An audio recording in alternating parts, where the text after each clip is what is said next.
जब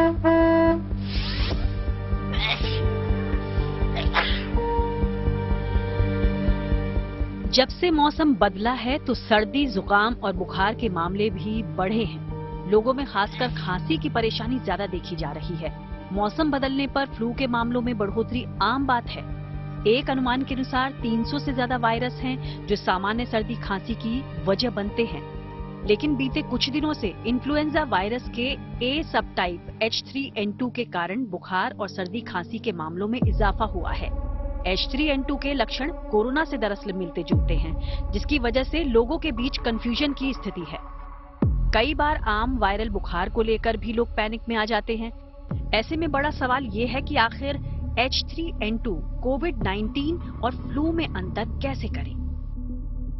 जरूरी है कि इन बीमारियों को पहचानने के लिए सावधानी वाला हॉर्न बजाया जाए। इन्फ्लुएंजा ए टाइप को महामारी का कारण माना जाता है। इसके दो सब टाइप होते हैं, एक H3N2 और दूसरा H1N1।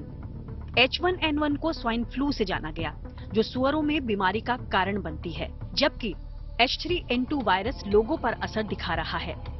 इसके लक्षण कोरोना से मिलते जुलते हैं, लेकिन कुछ लक्षणों के अंतर से दोनों के बीच आप फर्क कर सकते हैं। मसलन H3N2 आवाज में भारीपन पैदा कर सकता है, जबकि कोविड-19 बुखार या सर्दी होने से शुरू होता है। फ्लू में शरीर में दर्द या मांसपेशियों में परेशानी ज्यादा होती है। फ्लू के चलते गंभीर सूखी खांसी होती है, जो सामान्य से कुछ ज्यादा समय या यूं कहें करीब 3 हफ्ते तक रह सकती है। सर्दी, खांसी या बुखार होने पर घबराने की जरूरत नहीं है। अगर आपको इस तरह के लक्षण महसूस होते हैं तो अपने डॉक्टर से संपर्क करें। राहत पाने के लिए उनकी दी गई सलाह पर अमल करें। ध्यान रखें कि बगैर डॉक्टर की सलाह के अपने आप किसी तरह की दवा न लें। एंटीबायोटिक दवाओं से बचें, क्योंकि ये वायरल बीमारी है, न कि बैक्टीरियल इन्फेक्शन। इसलिए एंटीबायोटिक्स फ्लू में प्रभावी नहीं है। अनावश्यक रूप से एंटीबायोटिक्स लेने से एंटीबायोटिक प्रतिरोध और दूसरे हानिकारक दुष्प्रभाव हो सकते हैं। फ्लू की चपेट में आने पर ज्यादा से ज्यादा पानी पीने की जरूर कोशिश करें। इसके अलावा कुछ बातों का ध्यान जरूर रखें, जिससे इसको फैलने से रोका जा सके। मसलन दूसरों से कम 1 मीटर की दूरी बनाए रखना चाहिए। मास्क का इस्तेमाल करें। अपने हाथों को बार बार धोते रहें। भीड़-भाड़ वाली जगह पर जाने से बचें। कमरों को हवादार बनाए रखें। घर पर ही आराम करें। बाहर खाने पीने से परहेज करें और घर का बना ताजा खाना ही खाएं। साफ है कि कोविड की तरह नियमों का पालन कर फ्लू से भी बचा जा सकता है। इसके अलावा इन्फ्लुएंजा या कोविड को लेकर टीके को लेकर दी गई सलाह का भी पालन जरूर किया जाए। जहां तक H3N2 की बात है, तो इसको लेकर 5 साल से कम उम्र के बच्चों, बुजुर्गों या फिर पहले से किसी तरह की बीमारी से जूझ रहे लोगों को ज्यादा सावधान रहने की आवश्यकता है, क्योंकि ज्यादातर ये वायरस बच्चों और बुजुर्गों को अपनी चपेट में ले रहा है। कुल मिलाकर सर्दी, खांसी या बुखार होने पर परेशान होने के बदले डॉक्टर से मिले और उनकी सलाह पर ही अमल करें। Bureau report, good news today.